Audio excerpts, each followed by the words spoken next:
आज आलं आदूला गिफ्ट. तर हाय सगळ्यांना, काय झालं ते सांगते तुम्हाला. तर आज लय उशीर झाला होता उठायला, 9:30 वाजले होते. आदूचे पप्पा गेले. आदूने बघितलं किती पसारा करून टाकलाय मला.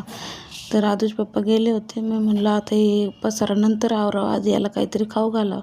आदूचे पप्पा बिगर डब्याचेच गेले होते. ते म्हणले मी काहीतरी खातो, तुम्ही तुमचं करून खा. मला बरं वाटत नव्हतं त्याच्यामुळे म्हणले ते मी करतो आज काहीतरी ॲडजस्ट, तू तू आराम कर आणि या पोराकडे लक्ष दे. म्हणलं बरं ठीक आहे.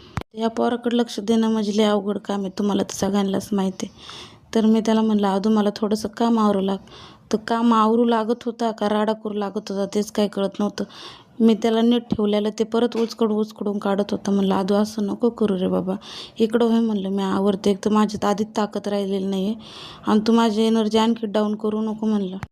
तर सकाळी काय झालं माहिती आहे का तुम्हाला, मला ना एवढी ताप आणि ते कणकण आली ना, हातपाय सुजलेत, मला काही कामच करू वाटत नाही आहे. तर मग मी उशिरा उठले होते. तर कोणतरी बाबा आले होते. कोण बाबा होते मला नाही माहिती, मी झोपले होते त्याच्यामुळं मला माहीतच नाही. आदूचे पप्पा आणि आदू त्यांच्यासोबत बोलले. तर आदूला ते ना एवढे पार्सल घेऊन आले होते. हे त्यांनी आदूने बघितलं का त्यांना कसं मारू घेतले.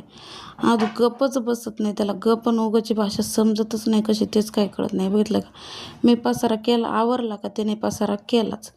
त्याला काय भेटतं काय नाही काय माहिती, मला वैताग देऊन तेच समजत नाही मला. तर ते बाबा आहेत ना माझ्या आदूचे व्हिडिओ दररोज बघतात. ते म्हणले मला लय आवडतात आदूचे व्हिडिओ. तर त्यांना कोणीतरी आमच्या घराचा ॲड्रेस सांगितलं होतं वाटतं, त्याच्यामुळे ते घेऊन आले. आदूला हे बघितलं का 3 गिफ्ट घेऊन आले आणि एक कॅडबरी घेऊन आले. आदू कॅडबरी बघून बघितलं का किती खुश झाला. तर हे बघितलं का माझा चेहरा किती सुजला, इतके हातपाय सुजलेत ना, मला समजतच नाही काय करावं.